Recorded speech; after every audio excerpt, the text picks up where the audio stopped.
Welcome, everyone, to the Peace and Happiness podcast. We are episode 16, The Mother Wound. So, this is the second episode of our May special for Mother's Day.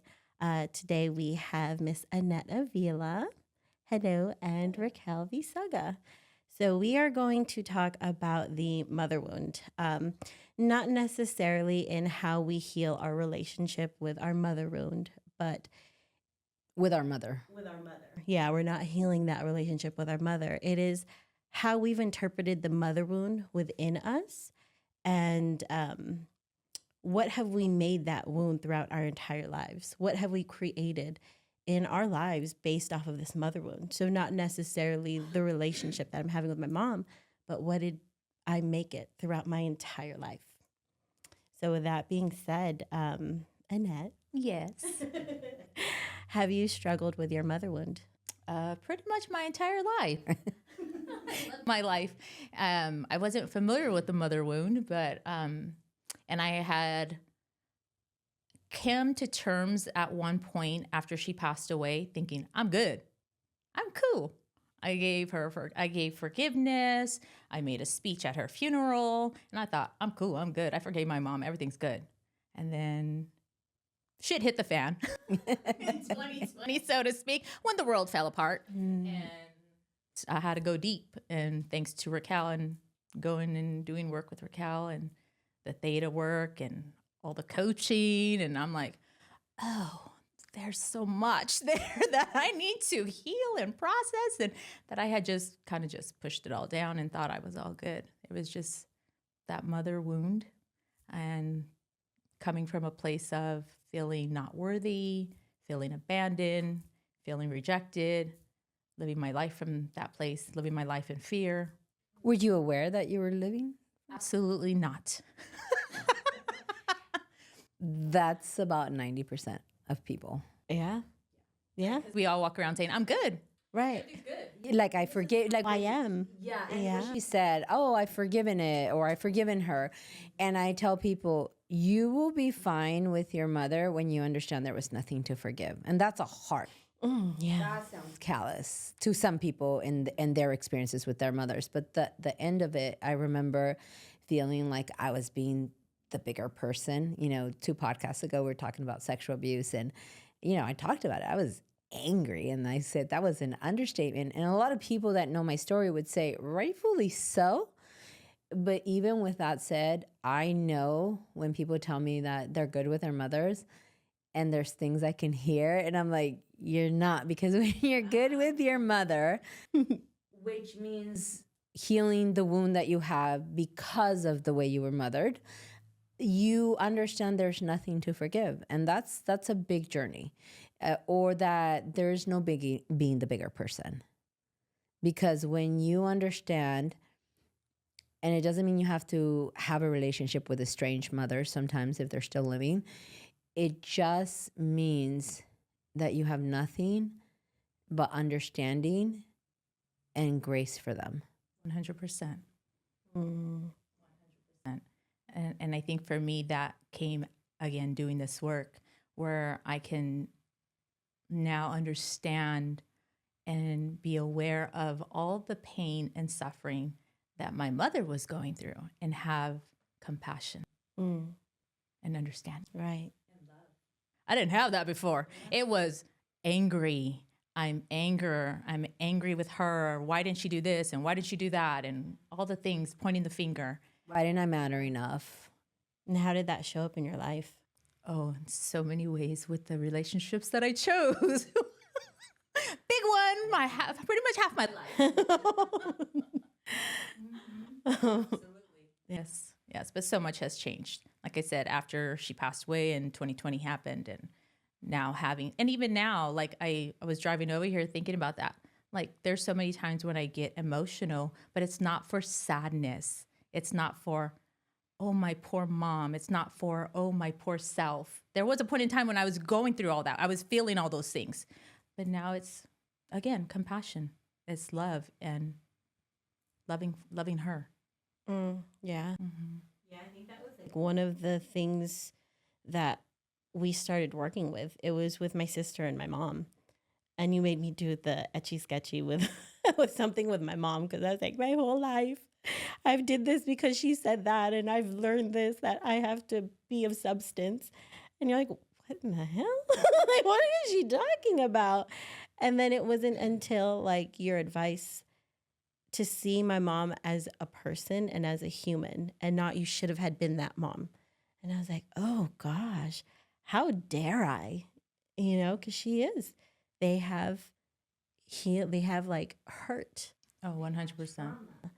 So it was eye opening, and my relationship changed. I saw her with love, like what you said, Mm-hmm. and empathy.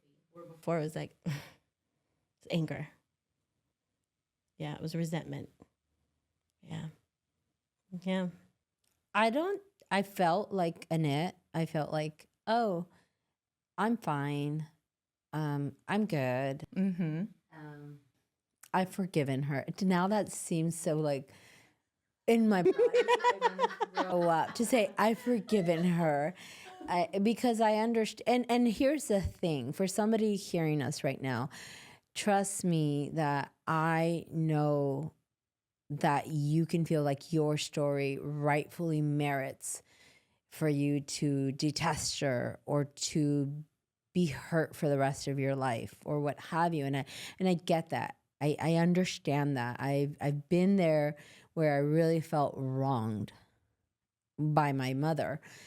And at the end of the day, when I decided, the only reason I was able to help you, Annette, and any of the women that and men that I've helped with their mother wounds is the part that I healed it for me. And there's this story I like to, and when I do the Peace and Happiness workshop, I like to share the story that I know of these two women. And by telling the story, it helps people just understand the different strife that women go through and what shows up. And so I share the story of this one girl. And as a kid, her mother knew that she was being abused. And when the detectives found out, because some external party outside of the home reported it, the mom came to school and told her, hey, you better not say the truth, because if you do, they're going to take your brothers and sisters and we're all going to be separated. I'm never going to see you again. And then on top of it, like that person's mother is going to die because they'll die of a heart attack just knowing that their son is in jail. So you can't say anything. And so I talk about like the trauma that this young girl went through because she felt so unprotected. She wasn't allowed to like speak her truth and be relieved of the abuse. And then I say, and by the same token, there's this other woman. And everyone's like, I go, I ask in the worship, do you think that young girl has a right to be upset with her mother for her mother, doing that? And people are like, yeah, And I said, okay, let me tell you another story. There's a story of this young girl, and she's like her mom's bestie, and she's the oldest of 13 kids. The oldest girl. She's third in line, 2 older brothers than her. And she just makes sure she's like a second mom to all her younger siblings. And when she was about 10 or 11, her mom goes off to give birth to the 13th child, and mom dies at birth. And within 24 hours, all her siblings are taken away. Siblings that she considered her kids. And she's sent away.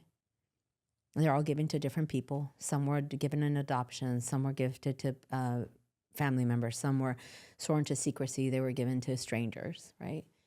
And she gets given to this particular family where she becomes like a maid. She gets taken out of school at 2nd grade. And she suffers a lot.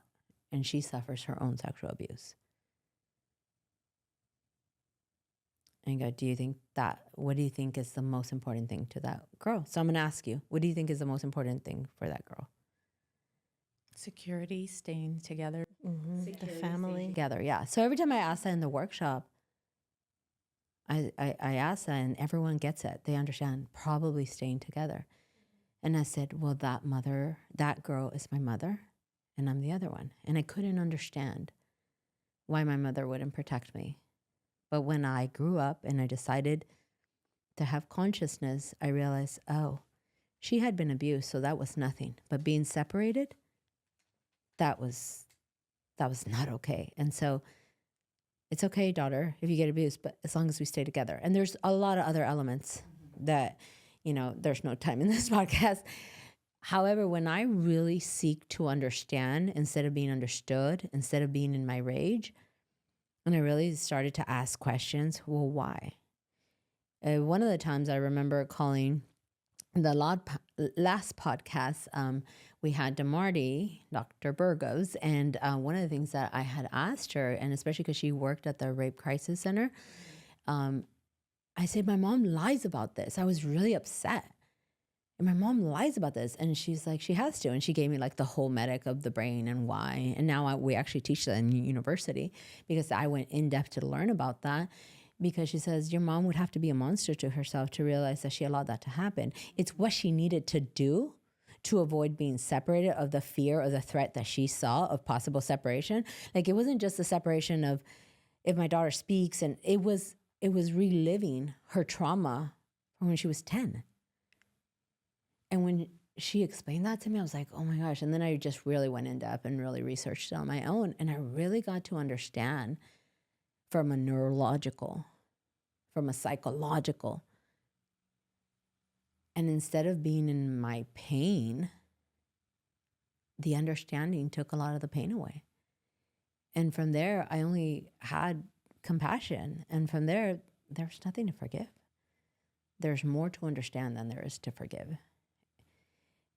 And so we can all judge our mothers and the wounds that we carry because of how they went about raising us or child rearing or not rearing, right? Maybe you want to share on that. With that said, though, that does nothing for me.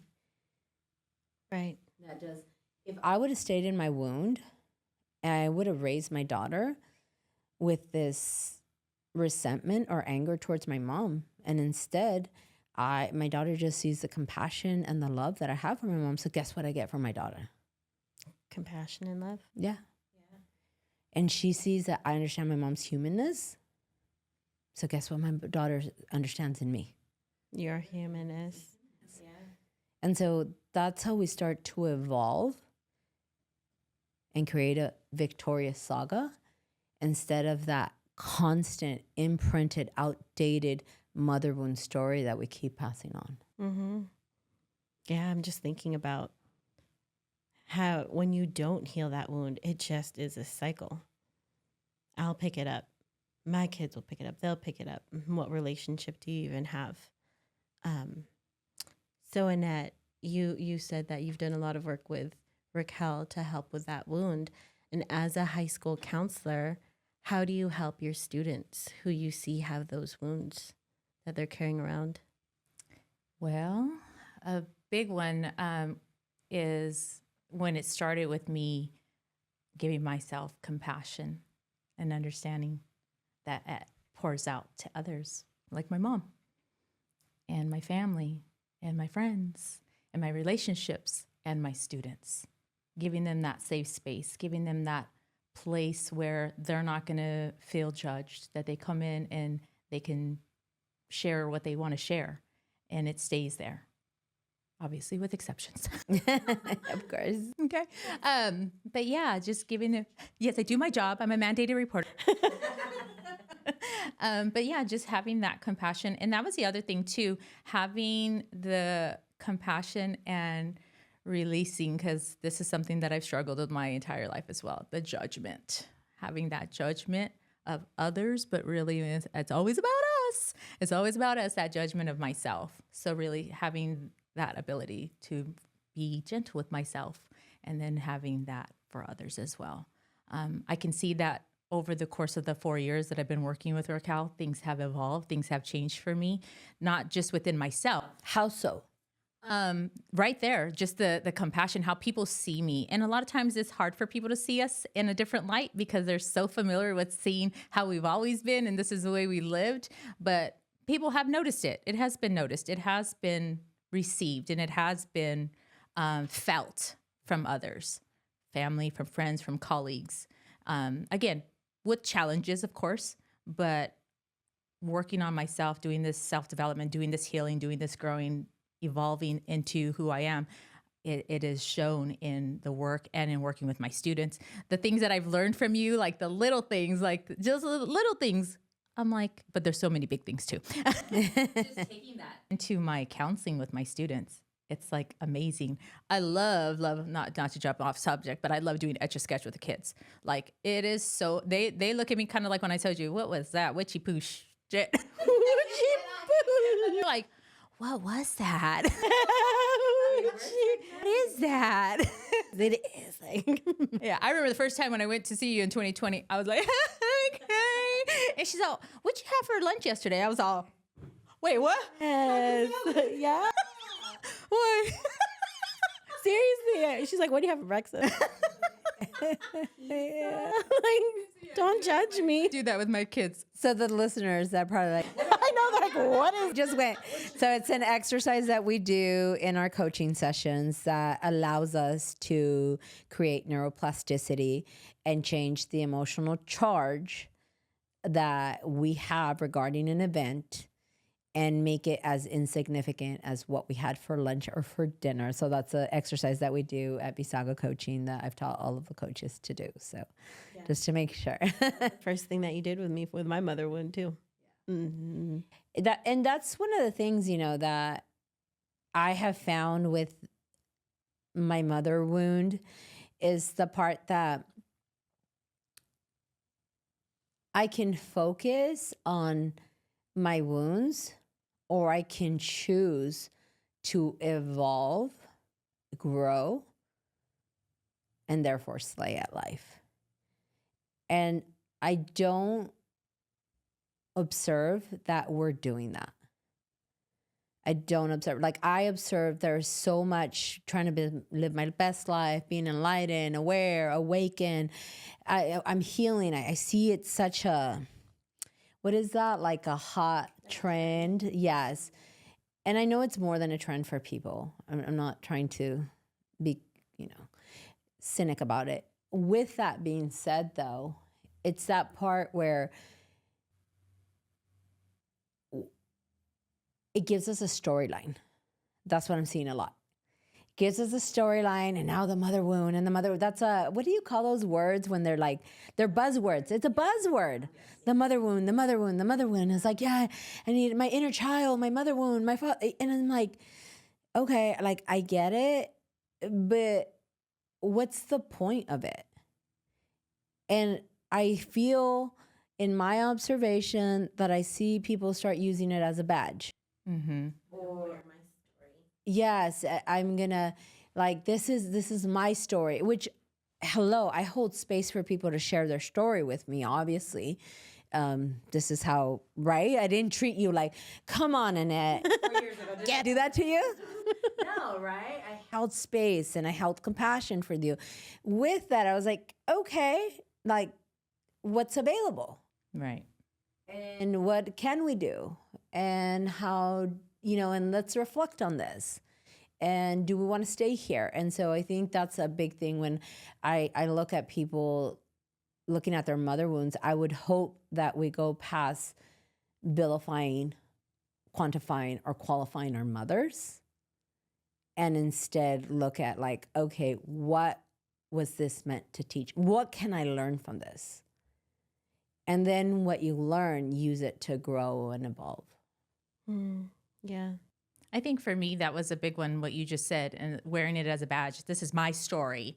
I was abandoned. I didn't have my mom. I didn't have my dad. They did drugs. I'm worthless. I'm rejected, all the things. And that's how I lived from. I lived from that space. Not aware, not conscious that I was living from that space. It was deep. No, because you're a powerhouse. Like that's the one thing that attracted to you, me to you way before we started working together. I've always reached out to you. I've always supported different endeavors that you did 10 years ago, 12 years ago, because I saw you as a competent, outgoing, here to make a change and community stuff that you did. That's always what attracted me to you.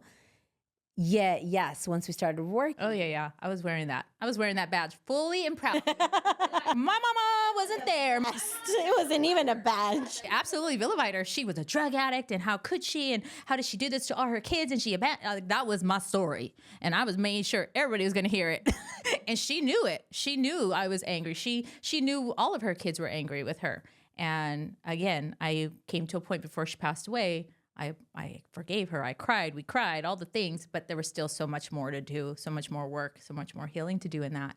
And now I have a question for that. Okay. Because a lot of people think that if their moms pass away, then I'm stuck. Like I'll never be able to heal it then because she's gone now. I can't have that conversation that you said you had. Even though you still are saying that you healed so much more and deeper afterwards. But a lot of people feel like, how can I heal that? What would you say to somebody that believes or feels or thinks that way? There is so much more to do. I can't even, it makes me smile to even talk about it because, again, like I said before, the trauma that she must have gone through. Like when we talk about addictions and drugs and alcohol, and you're the person's always talking about, there's so much wound there. There's so much trauma there. There's so much pain. So it makes me, again, be compassionate. Like, what did she go through? What did she endure to have, want to numb herself so immensely for her entire life? So I'm hearing that you got curious. That's what you would say for people that don't have their mothers, that it's still possible. Absolutely. Getting curious. And I'm a believer. She's always with me. She's with me. I know when, I'm in the car and I'm listening to music. My mama love music. I love music. My mama love to dance. I love to dance. So yeah, I know she's still spiritually with me. I like what you said, that she's still with you. And I guess I'm going to go a little bit what I said. A lot of people feel that if their parent died, their mother died, that they can't heal it anymore because they're not here to heal it with. And I had something similar with my father because he's already passed away. And I just remember crying and thinking, I just wish I would have known him. And I just remember Spirit saying, you know his favorite song. You know what he named his market initially. And it was Guantanamera. And I was like, that's true. And they say that if somebody tells you, oh, I love this song, listen to it. It will tell you a lot. And then I always tell people, tell me your favorite song. And then I'll start describing, oh, this is how you feel. And they're like, how did, they feel like I'm describing them at the core and I don't even know them. And it's like, because the song does have energy, it has spirit. And so I listened to that song. And in that moment, I'm like, he was such an idealist. And if you know me, I'm a super idealist. And so in that moment, I was like, I'm him, he's me. I'm like, so I've had so much healing. Thank God my mom's still alive and I get to just love on her and I don't have any healing to do with my mom. Like I said, I don't have nothing to forgive her. So I'm just enjoying my time with her now. Mm-hmm. With that said, I don't have my father. And so I could just tell people, you can heal things with any or either person that's non-living or not in your life anymore if you so choose to just understand the spirit of things. Because that's what I did with my dad. Like, I just got to okay, and now I love that song. I love listening to that song because there's so many details I do know of his life that I understand myself. Yeah. You have, like what you say, it's not an understanding, it's an understanding. And I don't need to get that from my parent because I understand it.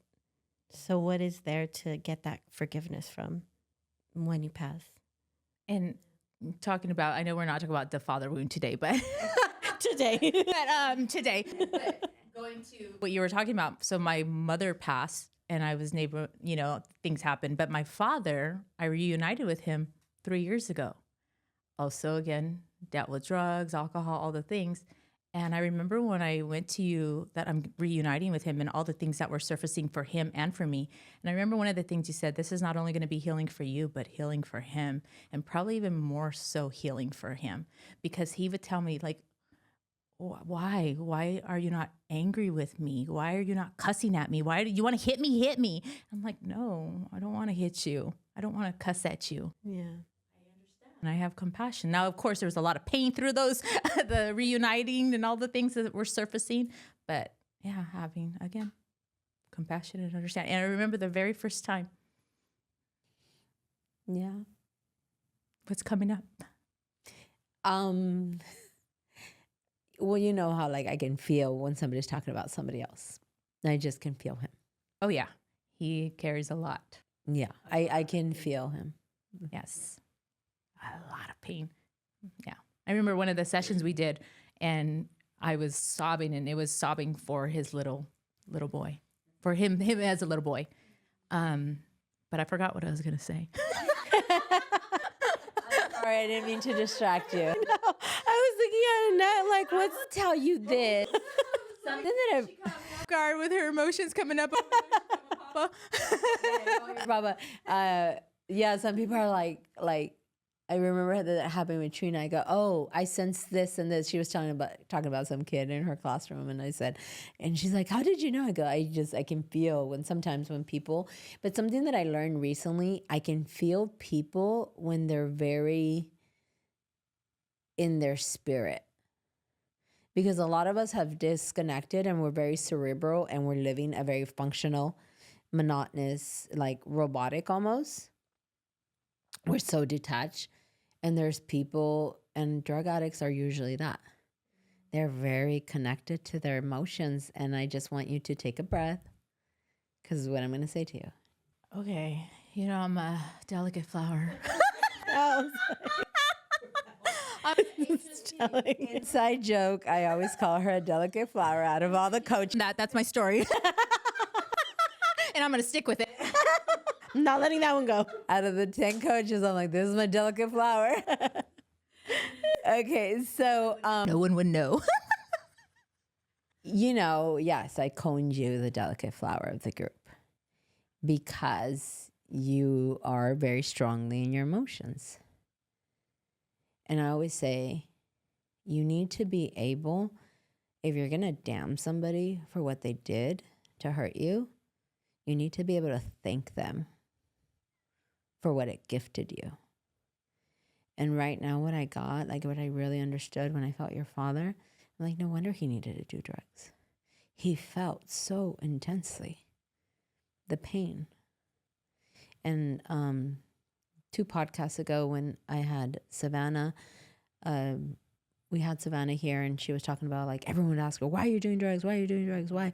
And then she says it wasn't until, she worked with me that she understood why she was doing drugs, is the pain. And so right now, what I want you to understand is your parents are so deeply rooted and spirited people. And from that, they couldn't handle the vast emotions. And that's probably a lot of that you could start to understand why they had the addiction problems that they have. And though that sucked, because it meant that you didn't have your parents growing up, can you realize that a lot of the emotional, connected person that you are comes from them? Oh, yeah. Do you understand what I'm saying? Like, I do. And I remember in one of the theta sessions, you were talking about my mom and like all the things that she, I am her. I'm like, Yeah. I am, but I'm all the emotion, the sensitivity, all that is my dad. yeah. Dad. That's what I picked up right now. So that's why I was like, wait a minute, like, You got both worlds. Yeah. Yeah. Mm-hmm. That's pretty awesome. So it's often we talk about we need to cut the ties and do heal what our ancestors didn't heal. But can we understand that there's also a lot of good things that they inherit us? So whether it's ancestors or parents, like there's a lot, like if we're going to focus on the negative stuff, trust me, because like that's one of the things that The positives. yeah, like that. Positives. Like, let me take that. I see my 2 sisters and myself and people that know the 3 of us or know each one of us independently. When people don't know, like there's people that only know Natalie because they know Natalie and they're like, that's una chingona, And then they know my sister Lupe and they're like, oh my gosh, she's just like, she's just heaven, she's just love, right? And then people know me, and well, I don't know the descriptions, but inspiring is what I've heard a lot. Like that is something I've heard. She's so inspiring, right? And so you think that was by coincidence that these three women are so powerhouses? No, that comes from my mom. And I understand that clearly. And so sometimes if we could stop seeing, just the negative and actually connect the dots. Okay, well, yes, this was the negative, but what did it afford me? I think there's much gift there. Because we didn't just get our mother. The mother wound doesn't have to be detrimental. It could be a stepping stone. Mm-hmm. It could be that thing that we turn and alkalinize into our stepping stone. Like, okay, I got it. This took you down. I'll take the torch from here. Damn. Yeah. Even just changing the name to Mother Wound. Mother Stepping Stool. Yeah. I tell my kids all the time, can you take advantage of how far it brought us and stand on my shoulders? Like, please. Like, don't start from the bottom where I had to, because I'm a first generation, all that. Can you stand? I came a certain distance. Can you start from my shoulders? I hope you do. And that's what I'm saying. We, by focusing on who they weren't, or who they were, an addict, or who they weren't, a loving mother, we take ourselves down there.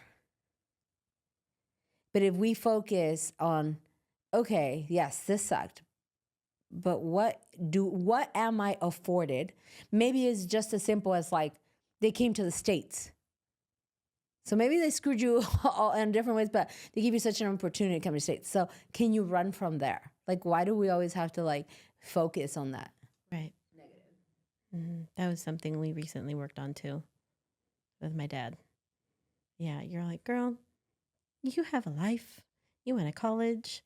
You could have been living in the Philippines like some of those kids who are unfortunate. I'm like, ooh, you're right. Yeah. I'm like, ooh. You could be making $8 an hour. Not even. Be my virtual assistant. No, seriously. It's true. It's so true, because I'm so focused on they're not equipped. And it's like, wow, no, I'm not here because of, yeah. Yes. All right. That was a good final thought. So I can make anything else you wanted to add, but that was it. That was it. I mean, all I got is you're going to continue the wound, or you're going to, I like when you have a wound and you clean it up and then you stitch it up, that piece of skin will now be stronger because there was a wound there. So you can be stronger from the wound, or you can be in the pits of hell in the wound. That's my final thought. It's your choice. Absolutely. Wow. Well, thank you. Any final thoughts, Annette? Thank you for having me. It's been a blast. You're always a blast. So until our next episode, if you want more information on how to heal, grow, slay, and create the life you love, visit our website, v-saga.com. Thank you.